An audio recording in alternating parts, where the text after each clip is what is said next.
Oh yeah, freak out. Yeah, I'm looking right into the video scope, And this is Macho Man, #1 Macho Man impersonator, past, present, future, yeah. And I'm here to tell you, you are watching 49er Minded with Bashar. Yeah, the cream of the crop. Dig it? 49er Mind is It's not just a thought process, but a way of life. 49er Mind. 49er Mind. Can't shake it. It's 49er Mind that I got. It's 49er Shine that I got. My psyche's on another Frisco Super Bowl. Don't sit slow, cause here we go with a super show. A red and gold session. About a red and gold obsession. With some well-controlled expressions. Let's talk about that win that we got. Who should have been in the spot? That's how it's been in the spot. Let's all that back, all that crack, all that straight fumble sack. Or just dial it on up if you wanna talk smack. It don't matter what the story on, as long as the story aligns with a 49er mind. 49er minded. It's not just a thought process, 49er minded, but a way of life. For sure.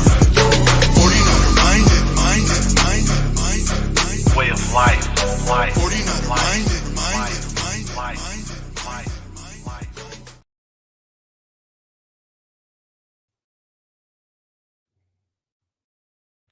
We are here. Welcome everybody to an NFC West Championship edition of 49er Minded, where we get into the minds of 49er fans. Before I bring on my awesome guests, I'm going to say what's up to some people who've been waiting patiently in the chat room. Let's do this.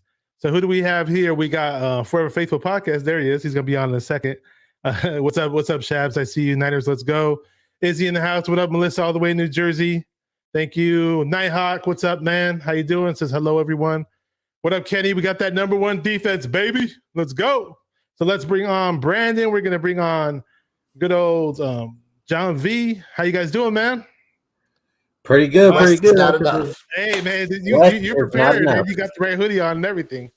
Yeah. Hell yeah, bro. I'm ready to go. This victory, this hoodie came at a cost. Remember, you guys, 2019 cardiac game versus Seattle, Greenlaw made a name for himself and stapled himself into this defense forever. Just felt like this was a good hoodie to pull out, man. It's fucking brick here in Ohio, and I'm ready to go, guys. I'm excited. I haven't had a Victory Friday, I don't think ever, so this is kind of fun. But this is really awesome. Like, I feel like we find ourselves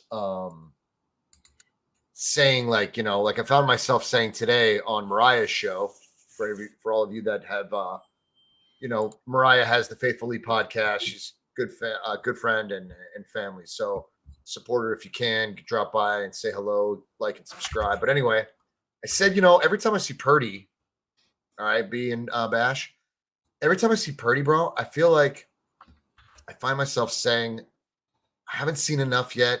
Let's see another game, and another game. But like, I think I've seen enough. Like, I truly believe that this kid can stay upright and can be competitive in the playoffs. I'm pumped. I really am pumped. Oh yeah, without a doubt, man. And really quick, before you guys do anything, and you guys are watching this, wondering who these guys are if you haven't seen them before, we got Brandon. He's here. He's from Forever Faithful Podcast. Subscribe to his YouTube channel. I have his channel linked in the description box of this video.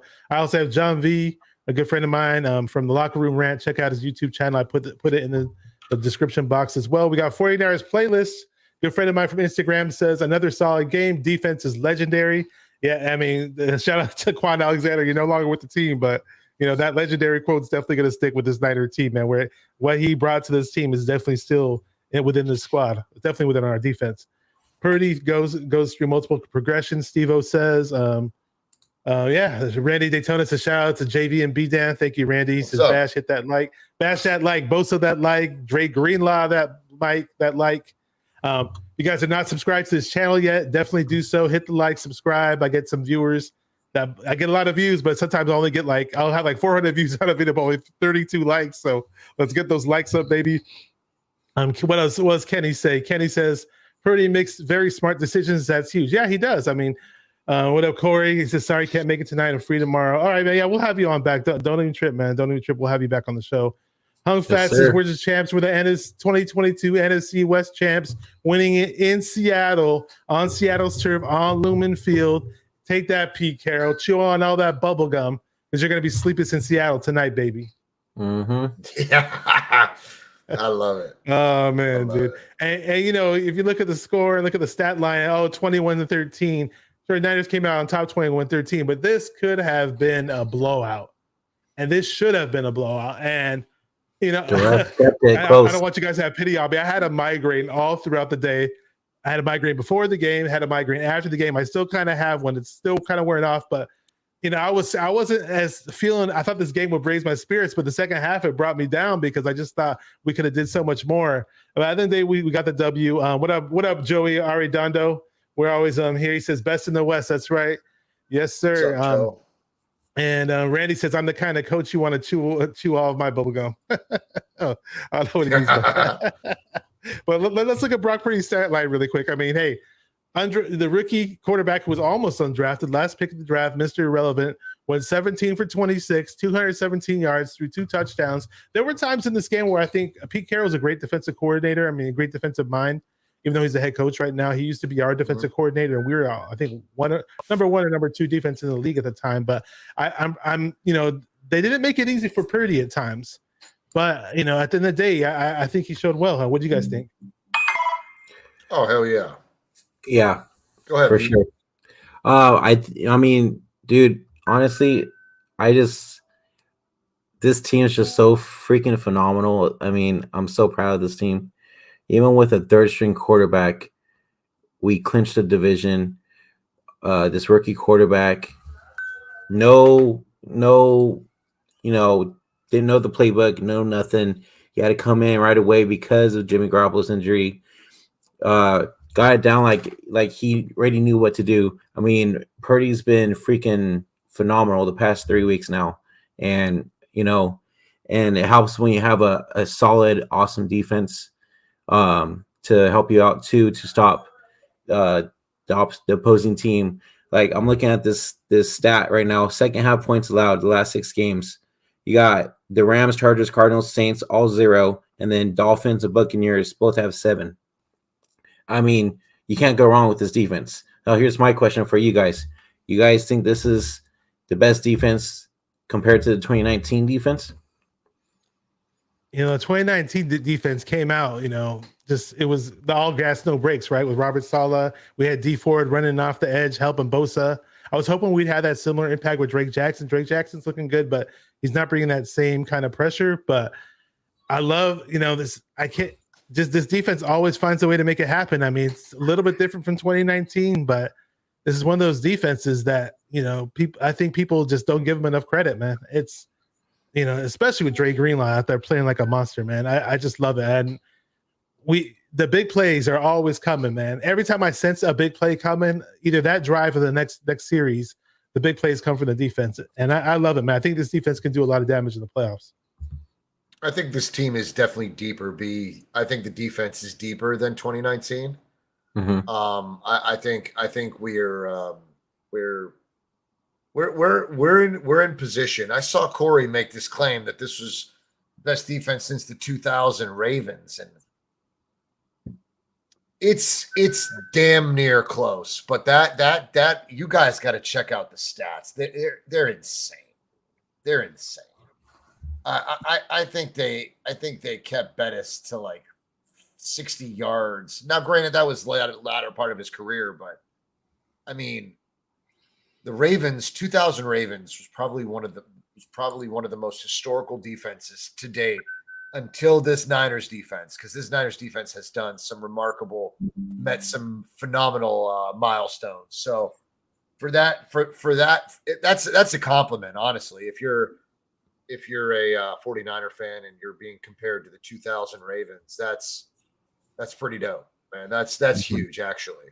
Hufanga is like this X factor on this team, guys. I mean, outside of now I'm saying like Greenlaw is probably like a bona fide X factor, but if we had to pick like, you know, someone in the secondary, we're going to say Huff. even though Huff is giving up these plays in about 4 consecutive games now, it concerns me a little bit, right? It concerns me because I could tolerate it for the regular season, but in the playoffs, if it's like, look, you've been exposed. This is why teams are picking you apart back there, right? I fear, like, if you're looking at the coverage, right, and you've got Lockett over here on the outside, and you've got Noah Fant on the inside. If I'm Huff, I'm hoping that Geno goes deep to Lockett, because I'm going to cover Noah Fant. Noah Fant was just wide open, dead center of the end zone. If you're Geno Smith, you're not missing that throw. There's no reason to complicate that throw. So Huff made a decision, in my opinion, that was I don't know, man. What did you guys think of it? Did you see him? He also said to you, saying, "Oh, that's not my fault." I don't know if you saw that. I mean, it is your fault. He busted the coverage again. Dude, this has been your fault now. Yeah. And I love the kid, but I mean, we're holding everyone accountable at the same standard. So yes, this is 4 consecutive games in a row that you've given up something. You've given up yards over the top. You gave up a touchdown. Now this was what game was it? He gave up a touchdown. He gave up a touchdown right off the rip versus I don't want to say Miami, because I don't know. Miami wasn't. Huh? Trent. It was the Dolphins. Trent Sherfield. It was Sherfield. It was definitely Sherfield, but I don't know if that was on Huff though. Yeah, it was kind of questionable on that one. But he's had his share of little lost plays, and it's his Achilles heel. We all know that. And hopefully Huff finds a way to fix that, because everything else he does is phenomenal. I mean, he had one play where he just dove in and freaking off the line of scrimmage, and he exploded like a Tasmanian devil. My favorite play. I love it when he does that. I was saying about Geno Smith. I was surprised, honestly. Now, one thing that really pissed me off, every time they threw DK Metcalf's way, it seemed like against Moody, when Mooney Ward was guarding DK Metcalf, and it just seemed like DK Metcalf so many times was getting away with like holding Mooney Ward's jersey and pushing off, and it was just ridiculous. And I kept calling it throughout the game because I saw the pattern. It was like, wait, Geno Smith keeps doing the same damn thing. Runs back, takes 2 steps back, and throws to the left sideline. Like, let's shadow him. Let's shadow whoever's guarding the wide receiver on the left side. A few times it was DK Metcalf. Mooney Ward was there. But let's have somebody bracket him or something, jump the route, get that fucking pick 6 or something. And it seems like we weren't aggressive enough in that regard. Now we still win the game, which is cool. But I just thought we could have, easily taken advantage of that, because I'm sitting on my ass at home texting my friends. All this guy is doing is just throwing to the left sideline the whole time. And I was like, yep, there you go. He just did it again. I said it. He did it last play, and he did it the following. It was just like over and over again. It's like, how come they're not stopping this if we see it at home? It was kind of frustrating to see that. It's concerning. It is. 49ers playlist brings up a good point down there. Which one? His weakness is zone coverage. What 49ers playlist? I'm starting to see that in a sense, but I don't know that I don't know that I agree entirely. I see it. I definitely see it. It raises concern, but it's more of him digressing the play, like his read. Like, it's almost like he's confused where he should be. Leave Lockett the hell over there.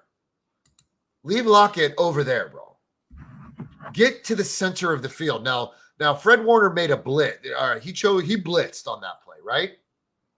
And I don't know if that was by design, because now you left the flat wide open, right?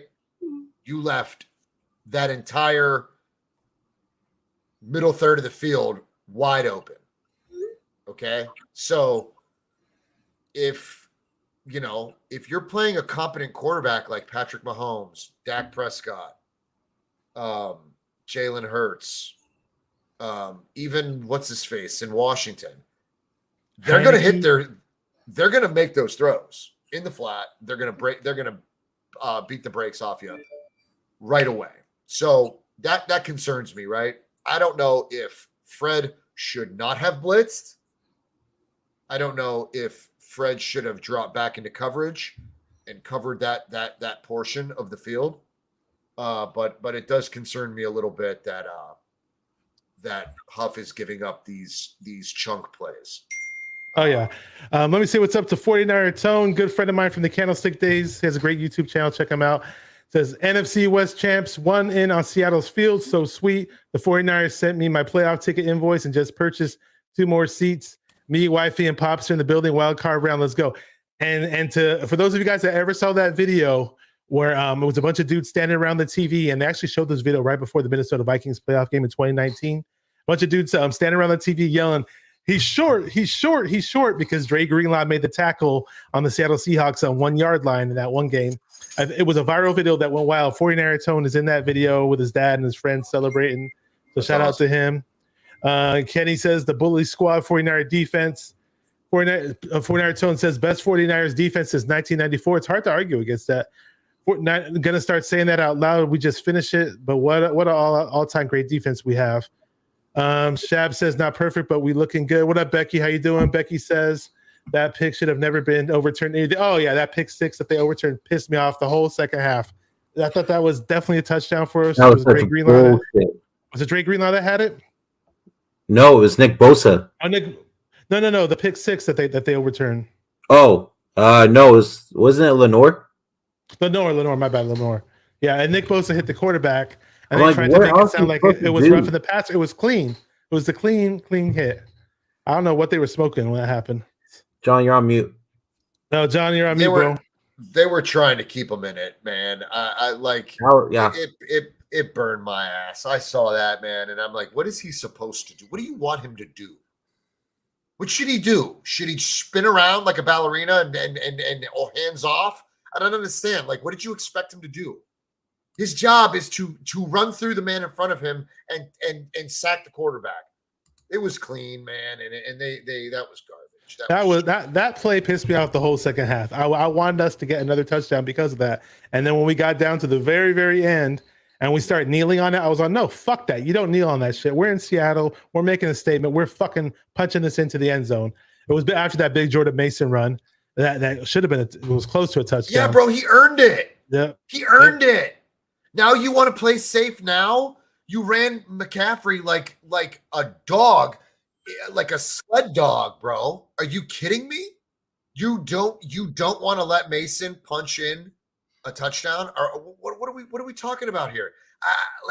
I was so that pissed me off. Yeah. Pissed off. Let me say what's up to a guy, long time no see, David Yang. I used to call him David Yin Yang Twins. We call him on Hawk Haters TV show all the time. What up, bro? Nice to see you. Says we own the West. Let's go. What up to my boy Channel 49 from Instagram? Says 49ers defense has always bend but don't break. Zone always gives up some chunks. Remember Huff broke up a TD pass at the end zone also tonight too. That's true. It's true. We definitely make up for a lot of the bad things we do on defense. And this is like the ultimate bend but don't break defense. Now in comparison to those great defenses we mentioned, like the Ravens, I mean, the difference is though those defense racked up way more sacks. I mean, those were like 60 sack teams. You know, I still think we're in the high 30s. Maybe I don't think we cracked 40 yet, but we're getting there. What up, 49er Media? I see you, bro. See. Let's talk about the first half really quick. Some of the big plays. Mm-hmm. So in the first quarter, we had the ball at the 20-yard line. You know, Brock Purdy gives the ball off to McCaffrey. McCaffrey goes up the gut and he gets tackled at the 45-yard line. Great, huge run. McCaffrey was balling. Now, a lot of us didn't want him to get the ball that much, though. It looked like we were kind of worried about. Later in the game, right after that, you know, we threw to Jennings and we got down to like the 40-yard line. And then here's a play, you know, right after that, we swung it out to McCaffrey. I'm watching the highlights right now, so I'm kind of giving you play-by-play. And then it's that awesome play where Purdy backs up. We get the ball at the 30-yard line. Purdy fakes it to the left, fakes it to the right. Amazing pump fakes. The defense is startled. Kittle up the middle for a touchdown. Let's go, baby. That's what set the night off. And that's when I had, obviously, the first touchdown of the game, but I had a really good feeling after seeing that play. What did you guys think when you saw that play? Dude, it was amazing. Like, I mean, even that first touchdown, like, I was hyped. I was on the show with Rich Keltz on Keltz Chronicles doing the play-by-play tonight, and we're hyped up, man. Like, oh, so exciting. Like, wow. What up, David McNew? Let me say what's up to some other people here. We got Niner Sickness. What up, Beto from Niner Sickness Podcast? Check his channel out. He says, but if Jordan gets a chance to punch it in and gets hurt, then the 49 fans will be crying. Kyle should have kneeled down. Yeah, there's always a big Kyle Shanahan complaint when these games are going on. Well, Corey's saying you guys up for doing another chat tomorrow. I don't know. He's talking to somebody else, I guess. But David New says, red and gold until I'm dead and cold. Any temporary fan of this team and a temporary fan of any team playing the Vikings. I'm not sure what he's talking about. Oh, okay, I got you. To beat Minnesota. Totally got you. Anything you want to add about that big first touchdown that we had with Purdy? Been doing all those crazy fakes? No, it just speaks to like the volumes of like how ridiculous I sound every time the kid succeeds. And I'm like, you know what? I just got to see another sample. Like, I need to see another game. Like, the kid just did it, bro. 3 weeks in a row, 3 games in a row, right? To add to what? Now it's a 7-game win streak, right? Yep. Yeah. So 7-game win streak. I've seen enough of Purdy to know that right now I'm confident to say that I think that this kid could be very creative. I trust him in the playoffs.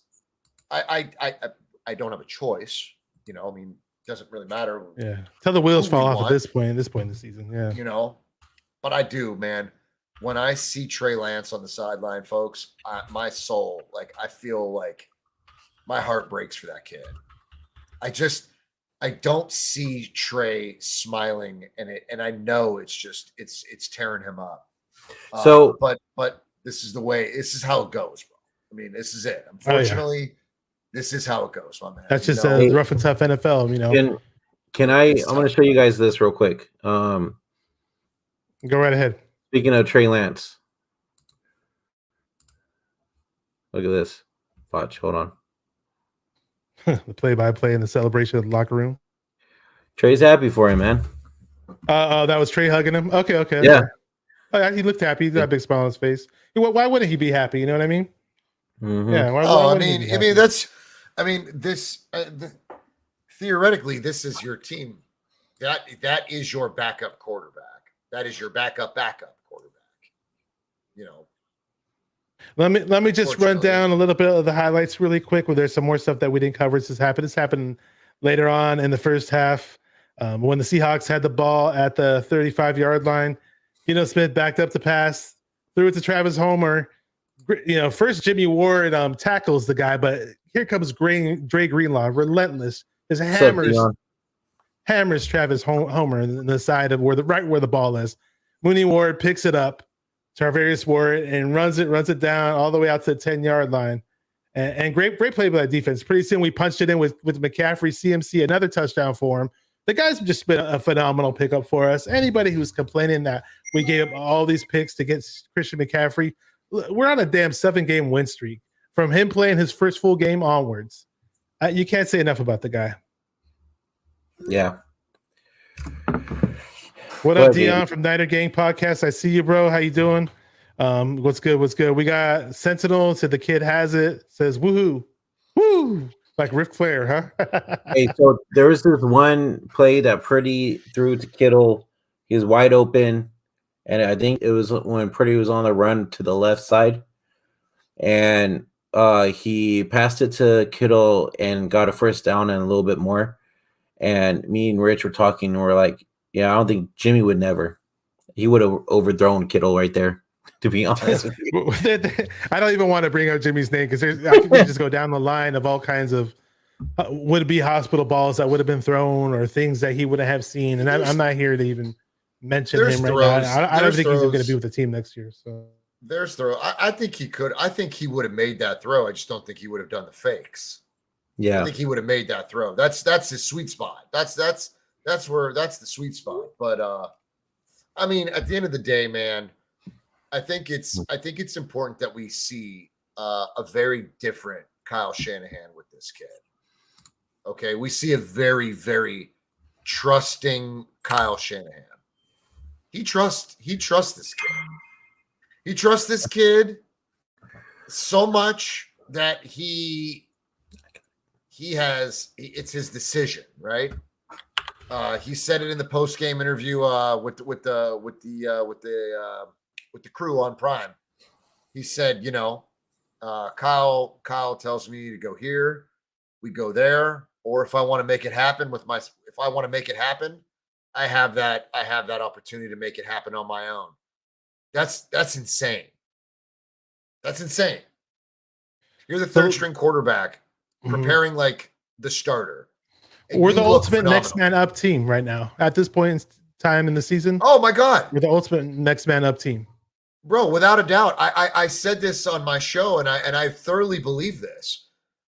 We have fully embraced. If there's an identity for the San Francisco 49ers, chat, listen to me when I say this to you.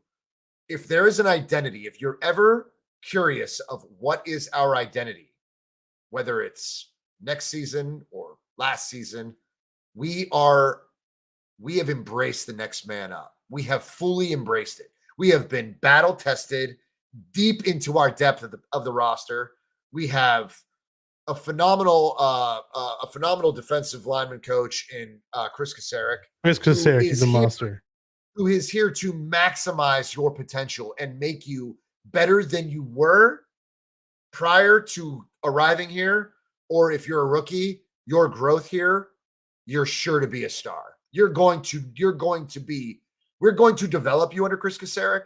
And if we can't keep you, you will get the bag elsewhere, just like we did with what's his face, DJ Jones and Tomlinson, right? It is what it is.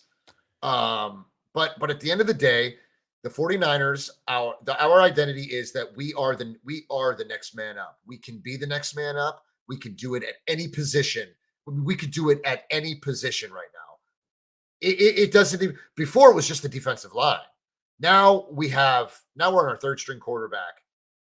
Like, folks, we are the definition of a next man up mentality. That mentality is literally defining this team. All right. We got Rooster Man in the chat. Welcome to the channel. Never seen you before, unless you change your name. So that pass to Kittle would have been made without the pump fakes. These fakes pulled defenders to the edges because they assumed the pass. So that was a great play. And just to recap part of the other parts of the big plays of the game, where the third quarter had started and it was 14 minutes left. We had the ball at the 45-yard line, right before the 50-yard line, basically. And Purdy drops back, has excellent protection from the O-line. There were points in times where some of the best pass blocking from the O-line I've seen all year was displayed in this game. And Purdy just drops back. He has CMC open on the left sideline. So he's like, nah, I see Kittle wide open on the sideline at the other 40-yard line. I throw it to him. Kittle catches it. Boom. Outruns everybody. Quandre Diggs misses the tackle. Some linebacker, number 57, tries to tackle him. He's off to the races. Touchdown, 49ers. At this point in time, we're up 21-3. And let's go, man. And that's when we all smell the NFC West in our grabs. And it was awesome, man. And all right, what he says, what we got, Niner Gang podcast. He might be joining us later. He's here, and I appreciate all you guys up in here in the chats. If you guys are not subscribed to the channel, definitely check out 49er Minded. Subscribe, hit the like button, and check out these guys. They're in the description box. We got John V from the Locker Room Rant. His YouTube channel is on there. We got Brandon from Forever Faithful Podcast. He's in here. Check out his channel. And Brandon, anything you want to share? That you want to speak upon that we haven't brought up yet, or if you have any videos or celebration videos in the locker room. I know you've been looking at keeping up with social media. Just real quick, Dion, I sent you the link in the group chat. But I mean, let me ask you guys this. We used CMC a lot tonight, right? I was hoping we were going to see more from Jordan Mason, but I totally understand it. But what were your guys' thoughts once Mason was in the game? Like, you think Kyle should just used him a lot more throughout the game, or is he just more of a okay, well, we got the game in the bag, he's just gonna be let's bring him out there and save CMC type thing? I mean, I think CMC had at one point he had 22 carries for 95 yards. He finished the game with 26 for 108 yards. He was averaging 4.2 yards a carry, right? We were still averaging 6 yards a carry with Elijah Mitchell. 6 point, I don't even know, 6.4, whatever. Jordan Mason can easily average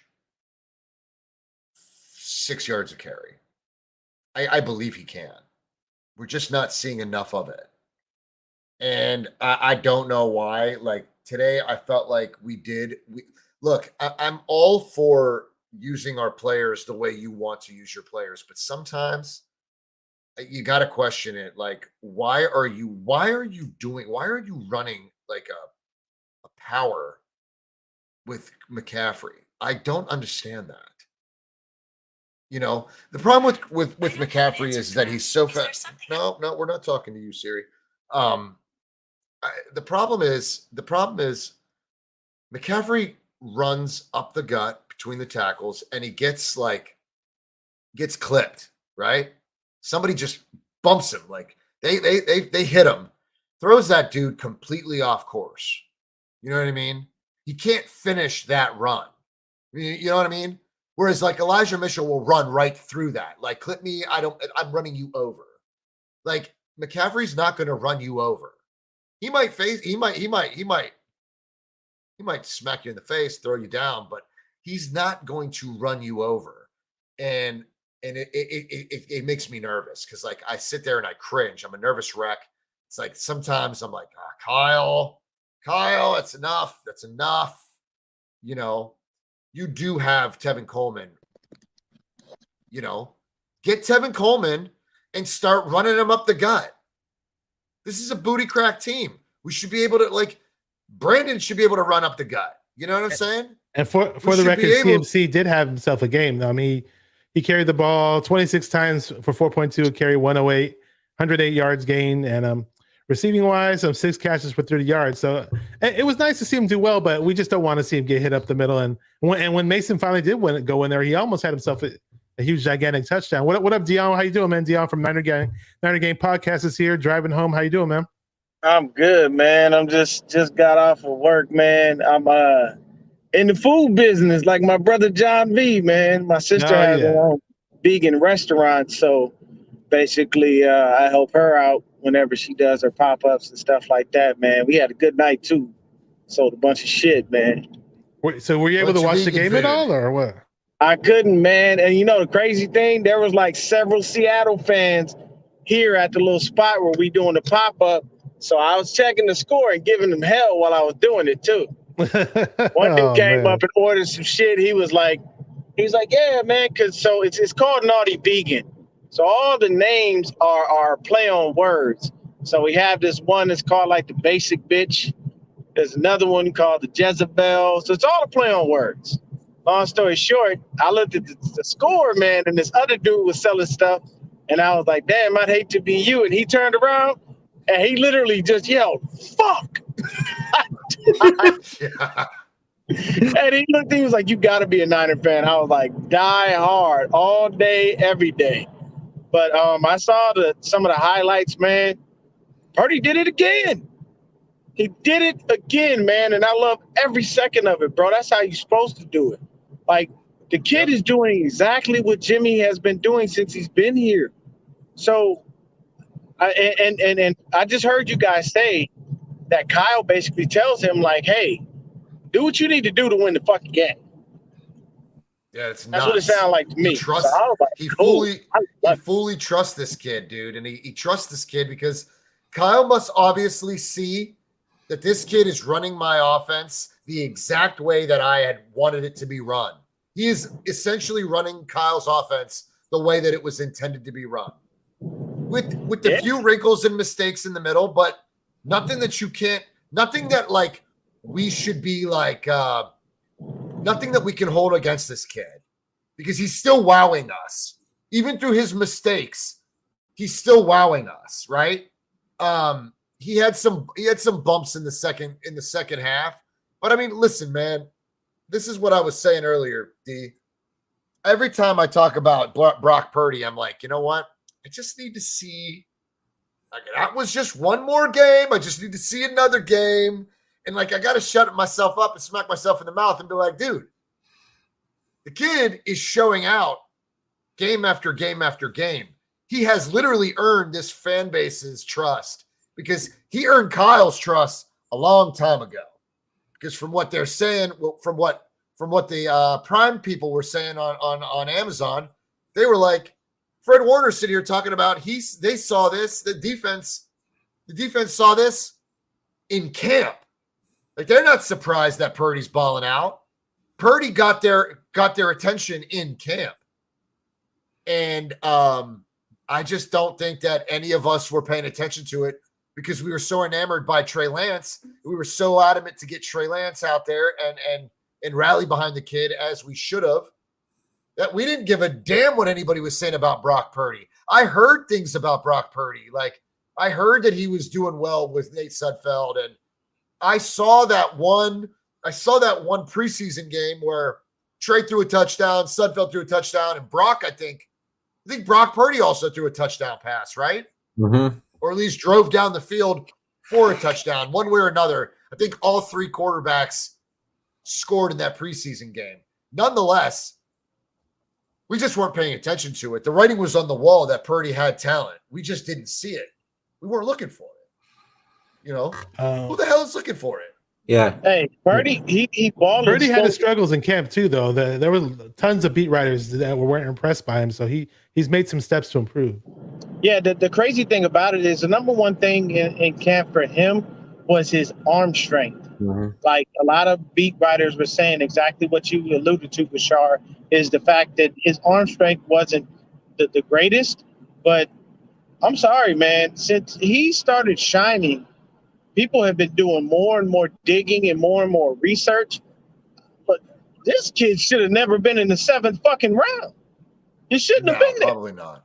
We got to steal. With everything, I'm in Arizona. This kid was the Eagleberg.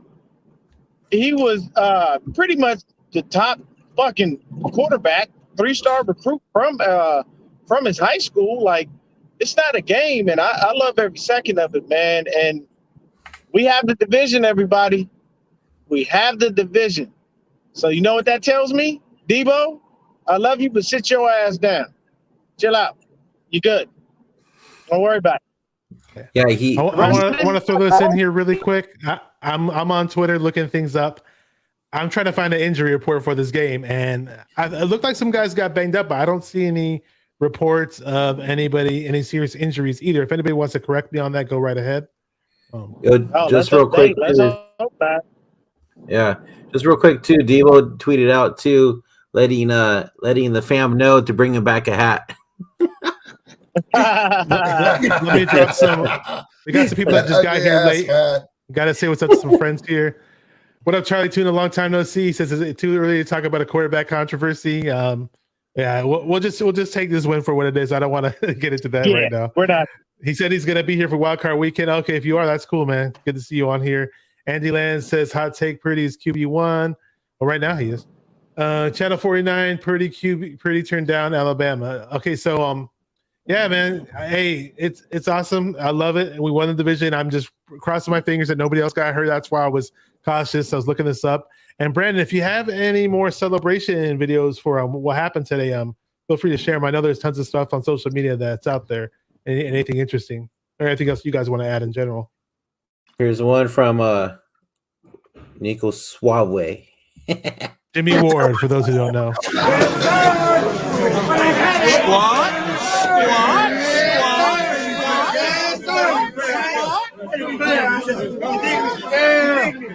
Let's do it.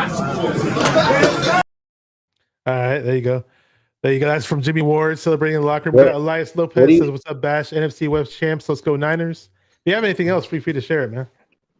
Yeah. Hey, man, they said the last time we won our division, where did we go? To the Super Bowl. That's true. Like, I can tell you right now, man, to be honest with you, the only thing I'll say is, depending on the opponent that we have to face, and it's most likely going to be either the Bills or probably even the fucking Chiefs or the Bengals, we are not going to be able to, like, Purdy he gonna have to show up a little bit more. Like, he gonna have to give a little bit more because a lot more.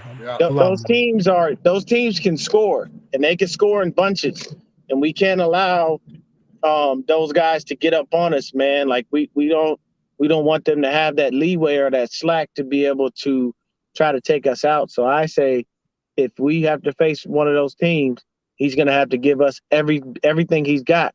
And this is honestly why I said, if you're going to bring back a backup, bring back Trey Lance. If you're going to take a guy off, I mean he's. I'm pretty sure by Super Bowl he'll be fine. He'll be cleared at least to be an emergency guy. Yeah. Because it doesn't make sense for Jimmy. Honestly, if I'm Jimmy, I ain't going nowhere near that damn field.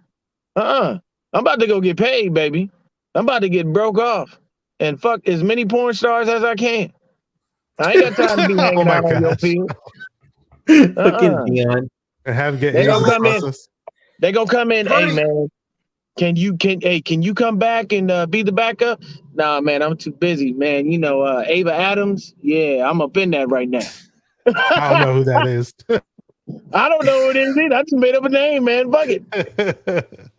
Oh man. Oh, you made up a name. She exists. It feels great, baby.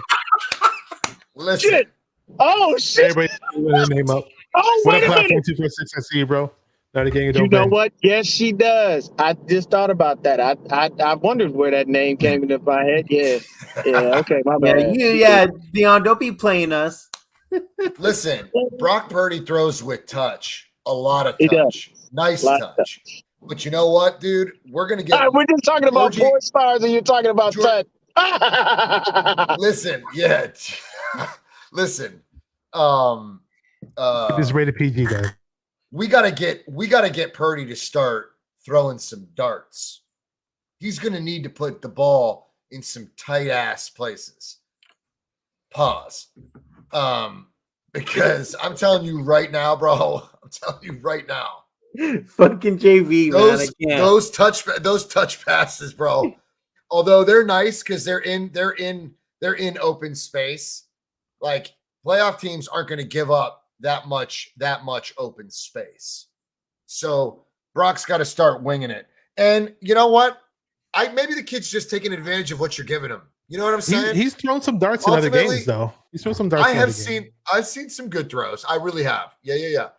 But in the playoffs, dude, like we all know that they turn it up. Level 10, bro. Everything you got. Like I'm on like level 7 in the regular season because I'm trying to make the postseason healthy. Once you're in the postseason, it's level 10, turned all the way up, giving it everything you got, even if it's your last down. So Brock's got to start, you know, he's got to give it more. And I know that sounds selfish from us, right? That sounds selfish from us because the kid's given a ton, you know, but we just want to see you I want to see who Brock Purdy is now. You've proved to me that you can win football games, but I'm curious to see who you are when you have to turn it up. Shout out to Eric Crocker. I watched a little bit of his show today in the morning.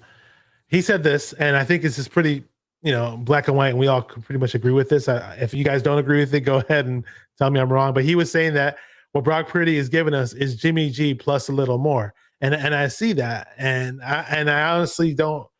The thing about Brock Purdy that I love the best is I don't see that shaky, scary, I'm going to mess up this play, I don't know what to do attitude about him or presence about him. There's a bit more of a calming effect to him, and I think we can all agree with that. Yeah. I definitely agree with that, man. The cool thing about it is, we know what Jimmy's two tells were when he was definitely about to screw something up. And what was it? He get to tap dancing in the pocket, or he get to patting the ball like he burping a baby. That's basically those were his two tells when you knew something bad was possibly going to happen. Like when Jimmy has too much time in the pocket, we all know it's unfortunate.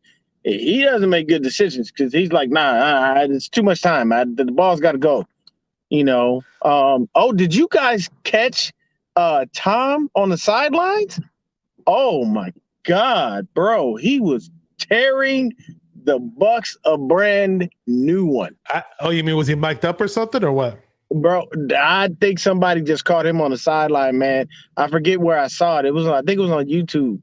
Man, it was insane. He was ripping them to shreds when we were kicking their butts. Oh, he was all over it. Yeah, He's like, "You guys want to give up?" Long. He was like, "You guys want to give up? We can just give up. We can all just go home." And I'm like, "Dang, yeah. Hey, but I do respect the guy a bit more, Bill, because guys like Dre Greenlaw and a few other guys, Aaron Banks, and they were all giddy walking up to Tom Brady after the game, and he was really cool about signing autographs and taking pictures or whatever. So even though he was pissy and mad in the game, he seemed pretty damn cool after the game with the Niner players. That's because he signed it. He was like, I'm gonna stir up. You like quarterback controversy right now, Dre? I'm gonna sign this. What up, Becky says, YouTube, please don't cancel 49er Minded based off this episode. LOL, be kind. Yeah. I don't know about me getting canceled. If I do get canceled, at least people will know who I am. I mean, hey, bad press is good press, right? Yeah. Let's talk about that Travarius Ward and DK Metcalf matchup tonight. Oh, that was nice, man. Well, I mentioned earlier how DK kept fucking pushing off and holding Mooney Ward's jersey and getting away with it, And this guy's built like fucking Shaquille O'Neal out there. Yeah, bro. Right? Yeah, he's too big to be pushing off and holding on somebody. I'm sorry, you way too big for that. Yeah, he can't even get away with it, bro. Like, it's not even like you're not even getting away with it, bro. You're a massive human being with the entire jersey in the palm of your hand, and you're yanking on it, bro. Like, everybody see you, bro. I mean, it's to me, it seems like you're going to try to take any advantage that you can when you're playing football. Obviously, anybody would, but with that size, you don't need to. Like, if you do that, that just tells me that this person is giving you fits. Like, you are really concerned with how they're playing you because they're kicking your butt, and they got you locked up. Beto, I said this. I said this. I would have never have done it. Are you making that up, Beto? I think you are, man. He's trying to be funny here. I'd be surprised if he really said that, though. That's crazy for him to say that on a podcast. Are you playing with us? That's not real? Yeah, I don't know. Beto likes to joke around. I know the guy way too well. Charlie Tuna, what's up, bro? He said, did y'all see where Metcalf shoulder checked Dre? I kind of remember that vaguely. I don't know if you guys remember it. We lost Dion. I got another. Oh, there he is. I got another video to show too. Go right ahead. Where's Dion? In a submarine? Dion, no. He's driving. No, man, I'm trying to find parking, bro. I just got to my apartment. We're gonna share another video in the meantime. Yeah. Go ahead. All right, here we go.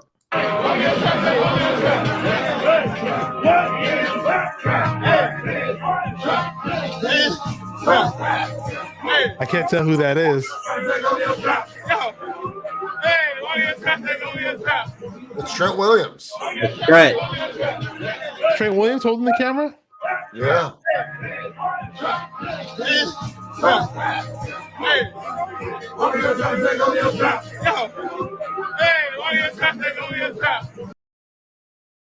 That's Trent. That's Trent Williams getting turned. Yeah, man. Hey, it feels great. Even though I was pissed off in the second half, and I feel a lot better just in knowing that we're the NFC Championships, NFC West champions, and them taking away that Deommodore Lenoir touchdown just did not feel good at all. Hopefully that doesn't happen to us in the playoffs or anything like that. I'd hate to see that. Demo got a TD stole from him. Yeah, the pick six. Bosa sacked the fuck out of Geno Smith, and they said it was rough in the passer, which it wasn't. But Bosa in the presser said that was the right call. I can't believe that. I can't believe he said that in the presser. Because he doesn't want to get fined. Yeah, he said he agrees with the rough in the passer penalty. That's what I don't know. Said it was a good. He just probably he said I hurt my team. He said it was the right call. I hurt my team. He said it's going to take me a minute. He's going to get past it. Okay, so Kenny says offensive game. Sorry. Kenny says offensive game ball from Brock Purdy. Seattle crowd is rough. Defensive game ball, Travarius Ward. I'll give it to Greenlaw. I love what I saw from Dre Greenlaw. It's hard to argue against Brock Purdy or CMC. Both of them were badass. Yeah. For me, my offensive game ball, it's going to be George Kittle. And I actually said this on our show yesterday. Was it yesterday, Dion? I don't even remember. But you weren't even on it. Yesterday, yeah. But so George Kittle on offense. Defense, I'm going to go Dre Greenlaw. he played his ass off tonight for sure. Yes, sir. Yeah, so it doesn't look like we have any injuries. I've been looking it up. I'm always worried about injuries with this team. That's just how this team is. We do play the Commanders next at Levi's, which is great. Christmas Eve. Yeah, Christmas Eve, and I don't know. They make me nervous. I kept thinking that might be a trap game, but it is at Levi's, and I don't know, man. We'll see. This team is looking pretty damn good for me to root against them, or not root against them, but just to think that they're going to lose a game. The Commanders have a really good defense. Commanders do have a great D line, though. You're right. They got those big dudes up front. Yeah. Yeah, Chase Young is healthy and active. So, I mean, that's probably the only real presentation. But other than that, to be honest with you, I ain't worried about the NFC, man. I'm really not worried about the NFC. I think the only team that bothers me a little bit is the Eagles. But I'm not worried about the Cowgirls. I'm not worried about anybody else. We can beat all these teams. And we've been beating them with our third string quarterback. Like, that's the crazy shit.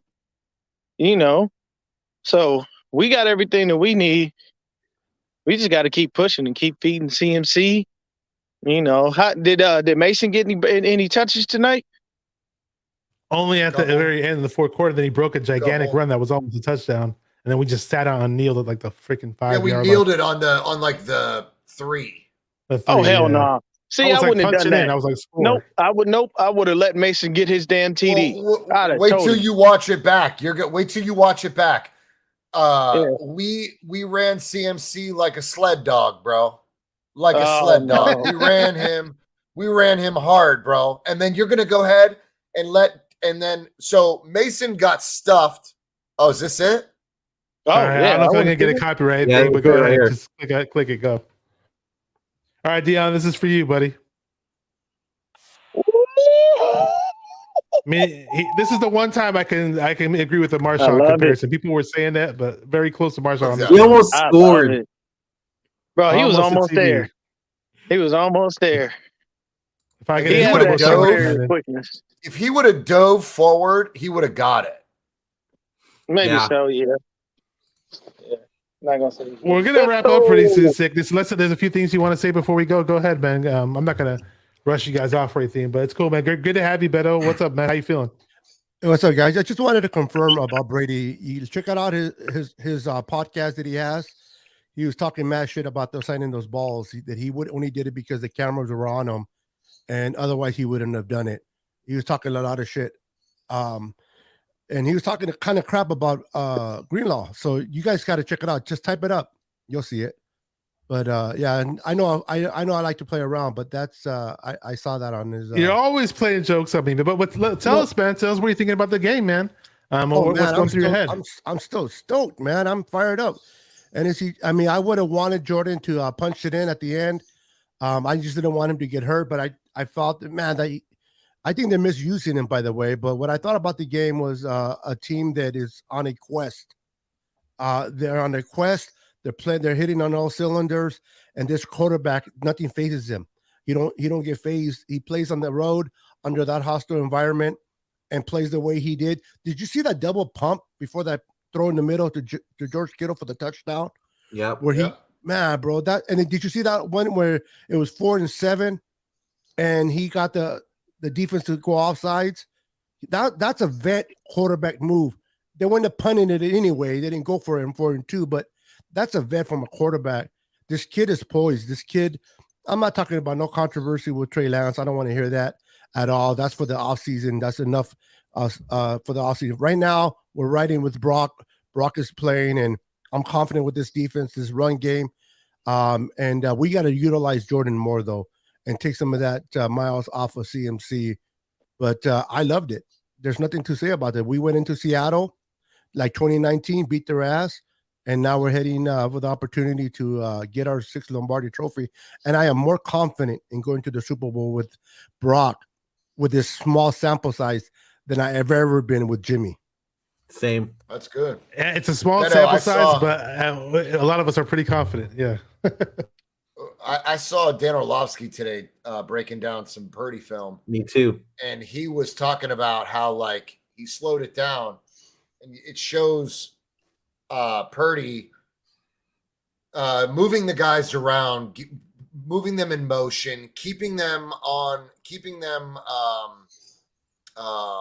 Brandon, what the hell was he keeping them from? Basically, he was keeping them from getting a penalty, right? He was like, his hand motions before the snap. He was just like, when George Kittle was like, when he told George Kittle to scoot up to the line and everything. Complete control, man. Complete control. He has control that comes with a 7 to 10 year veteran. Yes, it's sir. Impressive.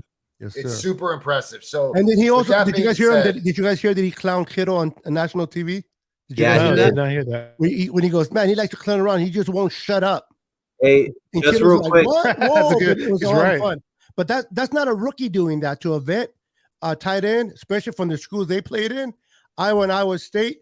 That just shows that the character that he feels comfortable in that team, and the team has rallied around him and supported him, and they believe in him. Yeah. Hey, just real quick, what me and John were talking about right now, I actually found the video real quick of what we were talking about. Go ahead. I like that background, John. Thanks, fam. All right. Situations really well and then handles the line of scrimmage. So Kyle Shanahan loves to take advantage of kind of situational tendencies and or expectations. Babyface, you just talked about third down. This is 3rd and 5 from the other game. Now pay attention to this. George Kittle is going to be lined up in the backfield. That's their tight end. So Brock Purdy's got to understand, like, okay, tight end in the backfield. What's the formation? How does that affect our protection calls? Well, if the tight end is in the backfield, where is the tailback then? Up top, Christian McCaffrey. Yep. Why are they doing that, right? They're flipping those guys essentially to get a matchup. There's a linebacker for the Tampa Bay defense matched up on them. Now, again, back to those situations of it being 3rd and 5. So often in these moments, defenses are like, okay, 3rd and 5, young quarterback, they're just going to try to get the ball out of his hands and maybe get a short completion. So off the ball, they're going to show what we call double slants indoor lion to the defense, okay? I love that from Kyle Shanahan, kind of presenting it, understanding that defensive backer, that linebacker's peeking in as Brock Purdy's peeking that way. But Kyle Shanahan loves to throw changeups. Instead of that lion concept, he's going to go sluggo and whip route. The defender breaks on the ball, 3rd and 5, touchdown. Great job by Brock Purdy handling all that stuff. But this is my favorite play of the game. Handling the line of scrimmage and or the situation of the moment. Everybody right here. Really pay attention to George Kittle and McLeod, right 1 and 2 here, okay? As they get to the line of scrimmage, look at as Kittle starting to like communicate, like, hey, who's on the ball, who's off the ball, right? This is great. Look at Kittle, like right now he's on the ball. And he's like, oh man, I got to get off the ball as he's starting to talk to that official, right? Now this is the reality. That's an illegal formation by these two guys. Neither of those guys is on the ball right now. Okay. So this right now for the offense is an illegal formation. We often say this with quarterbacks, right? Like give the play a chance. Look at Kittle's like, hey man, I'm the guy off the ball. Now McLeod is going to be the guy that starts going in motion, and Kittle's like, uh-oh, we got a problem. We don't have anybody legally on the football. So he's going to go, hey, I got to step onto the ball. Look at Brock Purdy right now. He's in complete control of this situation. Go, no, guys. Love it. We have an issue, Hurry right? up, Orlovsky. We're in a legal formation, and right now we have 2 guys in motion. Give the play a chance to actually get started. This is great by him, completely controlling the situation. Now Kittle's on the ball. Great, you're in a legal formation. And now pay attention because McLeod's going to come back going, oh, man, you know what? Maybe I got to get lined back up. And Brock Purdy's like, no. Just get yourself in your formation. He's going to peek back over to the right where Kittle is. Right now, okay, we're all in our perfect formation. Now we have a chance for our coach to take advantage of the moments. So often Kyle Shanahan likes to go curl, flat, and shallow cross. And they would read it 1, 2 to 3 essentially. Well, Kyle's going to, again, take advantage of that situation. Instead of that curl, he's going to tell Ayuk, you bubble go. Here it comes. Defensive back, study your feet, curl and go, touchdown. So Brock Purdy's ability to handle all those moving parts, but then also handle the line of scrimmage.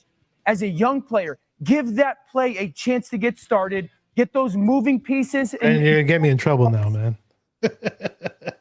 This stuff's not going to get you, dude. Trust it all the time. No, that won't get you in trouble with YouTube. Really? Okay. No, and you can play that all the time.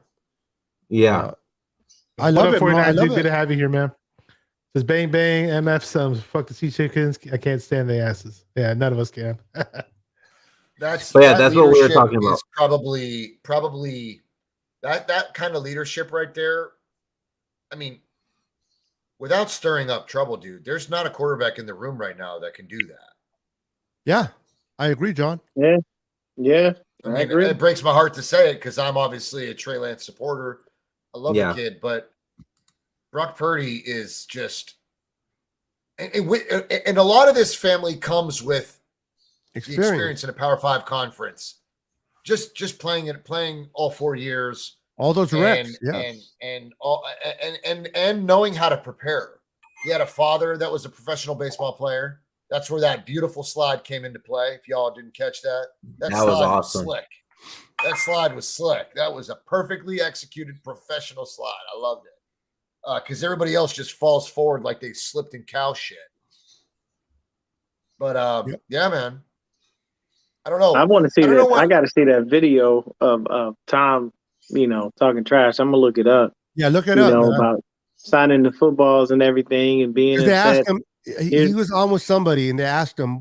So, Tom, what did you think about Greenlaw going up to you? And then he just, I can't repeat what he said, exactly what he said, but because they're their language. But yeah, Tom was pissed. He goes, "Well, the cameras were around. What can I do?" Yeah. Man. I mean, like because to be honest with you, his reaction that you're providing, Beto, sounds more plausible than what happened while he was on the field.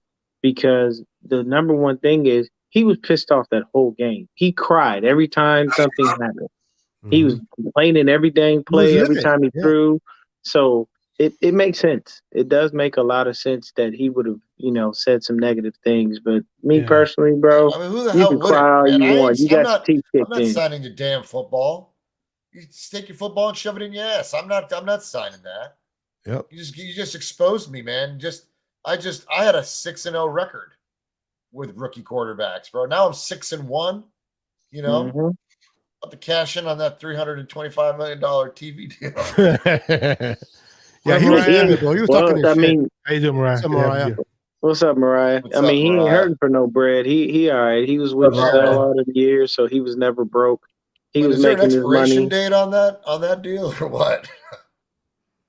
No, I guarantee you it won't be, just because of who he is. Like Tony Romo, I hated him as an NFL quarterback. I really did, because I enjoy him as an analyst, though. But I enjoy him as an analyst. It shows me that his football IQ is really high, but he's just, I don't know, when he actually on the field, it just don't seem like it translates, because he could never get it done, man. Tony Romo, I used to call him, the guy who threw the interception at the most inopportune moment. Yeah, and that's what happened. But man, just to know that we had a division already is good enough for me, man, to be able to take a breather, and hopefully this gives John a breather. His stress level be on 50. The whole season. This is the easiest division we've ever took. 49er dude says if Purdy keeps his pace, you guys. Division. This was an easy one. Well, the last two quarterbacks that snapped off their ankles. But you know what? This is the easiest division we've ever clinched. Yep. And what he say, Bashar? 49er dude? All right, so 49er dude, what's up, bro? He's the guy who did my intro song. Says if Purdy keeps his pace, the enemy guys see rookie of the year, half a season is a stretch. But I haven't really been keeping up with other teams. Who's a standout rookie? No, it's you'd have to play a full season from beginning. You'd have to play a full season to get rookie of the year. The only other rookie of the year would have been that kid from the Jets. Brees Hall? He was Brees Hall before he got hurt. Before he went down. Oh my God, that guy was but you're not going to catch over the place. Which was Purdy's teammate in Iowa State. Purdy may not get rookie of the year.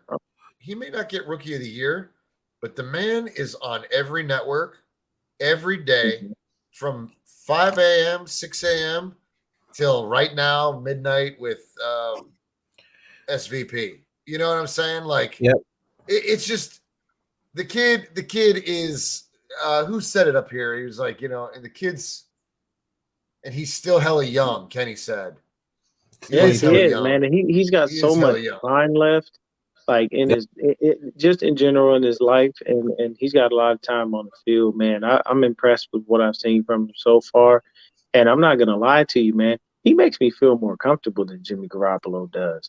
Me too. He truthfully does, and I think it's because we've seen all the shit over the years. As far as that's concerned, man, we've seen so many things from Jimmy over the years that we kind of we live in anticipation of a possibility of a screw up, and then with this kid, he just seems like he can't find a way to mess it up to a point where we lose, and I'm all right with that. Yeah, but you know what? Here's another thing, dude. Remember this. Brian Greasy has done something with Jimmy and with this young boy here. Something is coming out of that quarterback coach. For once, something good is coming from a quarterback's coach. And if he can make Jimmy look that good, then I'm really excited to see how he prepares Trey Lance for a quarterback. For a quarterback, do not count Trey out. That's all I'm trying to tell the masses. Oh, there's no doubt. If Greasy has done this with Jimmy and has a hand and has, you mean with Purdy? You mean with Purdy? No, with both. With Jimmy. Oh, okay. I think because Jimmy looked really good as of late. His footwork looked just like Purdy's. Their step, their high. I don't know what that is that they're doing. That little. Called the penguin feet dance. Happy I like feet. the way Purdy plants his back foot more than Jimmy though. Right before he makes his throw, he plants that foot down straight down. Jimmy kind of was a little up. You can see his back up a little bit. But yeah, I agree with you, John. Did you ever see how Manning threw the ball? It was one of the ugliest damn things I've ever seen. Peyton Manning's big ass wide base. He'd have his legs damn near he'd have almost in a split. His IQ was just unmatched. Peyton Manning's IQ was unmatched. Fuck form. That was out the window. But he was a coach on the field. He was an amazing man, dude. We got some people that just showed up late to the party, but I gotta say what's up to them. Warowski, YouTube legend, says Purdy is him. I'd love to see this guy back on YouTube or on my show somehow. Great guy. Corey Davis is here. What up, Corey? I see you, bro. I see you. We got Cowboys Angel. I don't know who he's talking about. He said overrated Romo, too much credit. I guess he's talking about Tony Romo or something. I don't know, but good to have. He's a Niner fan. And what up, Steve? I see you too. But I like him as an analyst. He's a very good announcer. I love Romo as an announcer. Let's see what you got there for us, Brandon. Oh, that is wrong. Right back. Yeah, the whole thing about he didn't write back. That's fill me in on the joke, guys. I didn't hear about that. Yeah, they interviewed him and they talk about his story. They wrote him off. He goes, everybody wrote you off. And he said, but I never wrote back. That's what it says, time to write back. It's funny shit, bro. That's the perfect thing for this, man. Hey, I appreciate y'all having me on, man. I gotta get some sleep, bro. Any final thoughts? We're gonna wrap this up right now, guys. I gotta get going. Any final thoughts from anybody on here? Appreciate all you guys watching in the chat. Some of you guys who popped up late, you guys are all awesome. Again, if you're here, hit the like button. It's really, really important. Subscribe. Get those likes up. Anybody have any final thoughts before we head in? Let me just add back to Levi's to play the Commanders. I just want to say that Greenlaw has been playing out of his freaking mind. This guy should be a Pro Bowl. If he doesn't get it, oh my God. Oh, hey, we got Baldwin and Willis, Warner, and freaking Greenlaw, and Aziz ain't too shabby either. Nope. Hey, I'll say that for me, man, my final thoughts is we have the division. Rest guys who are already sitting that are possibly trying to rush back. Take your time. We got the division at a bare minimum. And the rest of this is all for seeding. So if we get into a point where seeding becomes a issue and we can do something, then that's where we kind of try to make moves. But other than that, rest those guys. Take pride in it, man. You've got extra time off to be able to heal up from any ailments. And, man, this has been a whirlwind season, but you got to love it. 10 days off is going to be really good. Here's a good question from Warowski, if you guys want to answer it. Do we sit our starters or play for that second home? No, we play everybody. The number one reason for me for every game. Yeah, the number one reason for me is that you don't want to rest them and then have them rusty. Yeah. So guys, like the only time that we needed that break was 2019, and that was because our bye week was in like week 4 or something. It was early as hell. So we needed that bye week to go into the playoffs and just rest and get some guys healthy. But let me ask you guys this question real quick. Going into week 18, playing against the Cardinals, if we don't have the chance to wrap up the second seed, we're just going to stay in third seed. Do you guys rest your starters and don't play them in that game, or do you beat the Cardinals? Do you beat the Cardinals to get that 6 to sweep the whole division out? You want Very nobody. rusty You want again. nobody rusty going into home field advantage. You do not want rusty players going into anyone's home. So play them. You want fight for every game, dude. I'm saying play them. Everyone needs the reps. You know what? We were healthier on a short week. I agree. We got the brakes beat off of us in that last game Sunday, man. We busted each other's ass. I mean, we suffered losses. We took hits. People got banged up. And today, on a short week, they look tougher because of it. There's got to be something to be said about the way that we prepare. Either we need to prepare, we either need to hit each other in the mouth at practice and come out on Sunday with some bruises. I don't know, man, but there's got to be something to be said. It was fucking brick cold out there, and let's just face it, there was a lot of collisions, man. There was, you know, like I don't know. I just feel like we were. How is that possible? How do we win the division unscathed? You know, it's weird to me, bro. You know, like games that are really just outside of the division. You know, Tampa Bay. Who would have thought? Who would have thought? Right? Yep. Get banged up versus a non-division opponent. You play your division opponents, and you think you're going to end up wrecking each other. I fully expected a punch you in the mouth football game, and it was, but we walked away on a short week. How does that make sense? I don't understand. What's up, Fazil? I see you, fam. What up, Fazil? I see Fazil here. Yeah. Says, let's What's go. going on? I'm gonna be at. Fazil? He says I'm gonna be at the playoff games at Levi's. Hey, great to have you. You're a little late because we are closing this out, man. Any last words from anybody else before we go? Real quick, I am gonna be doing a show on my channel tomorrow night. Dion, let me know if you're available tomorrow, or not. And then Bashar and Beto, you too. JV, if welcome to come as well. And I'll be working a little late, but I'll be in the chat, and if I'm there, man, if I can, I'll jump on. Okay. All And right, then cool. Beto and Bashar, you let me know too. We'll talk. All right, for sure. All right, cool, man. Appreciate having everybody show up in the chat, whether you came from the beginning or you came late. We understand it's late for you guys on the West Coast, especially on the East Coast, especially John V, all the way out in Ohio, repping hard, doing 2 shows back to back. This guy's a gladiator. Sickness and good to have you here. 1:45, and I'm hungry and I'm tired, and I don't know which one I'm going to do first. Yeah, we'll do this again, guys. I'm going to eat, and then I'm going to nap. Again, thank you guys for watching 49er Minded, where we get into the minds of 49er fans. So keep repping those 49ers and stay 49er minded. We're NFC West champs, baby. We beat Seattle. Let's go. Let's go. Let's do this. Peace.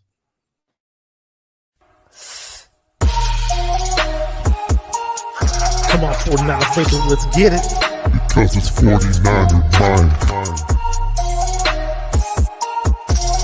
We gotta do this one time for the Empire. It's 49er mind.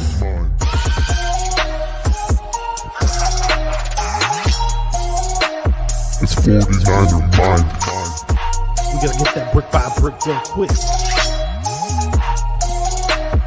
49er mind. Yeah,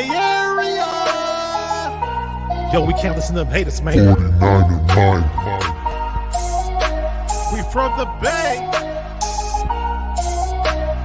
49er mind. We them San Francisco 49ers. 49er mind. We got that red and gold blood inside.